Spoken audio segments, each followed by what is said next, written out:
Samajwadi party के मध्य प्रदेश अध्यक्ष रामायण सिंह पटेल ने स्वर्गीय मुलायम सिंह की पुण्यतिथि पर उनको श्रद्धांजलि दी और मध्य प्रदेश की सभी सीटों पर चुनाव लड़ने का आगाज किया।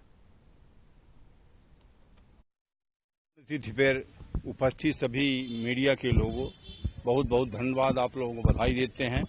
हम सब लोग आज नेताजी की पुण्यतिथि पे उपस्थित हुए।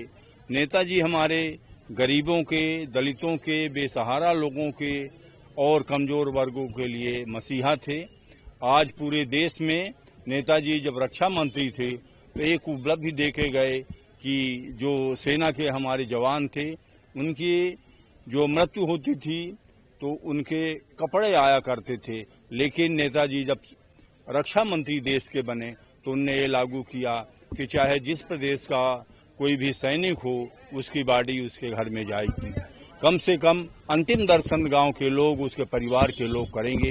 ये नेताजी की विशेष उपलब्धि है एक, और जो पूरे देश में मान्यता प्राप्त है। और नेताजी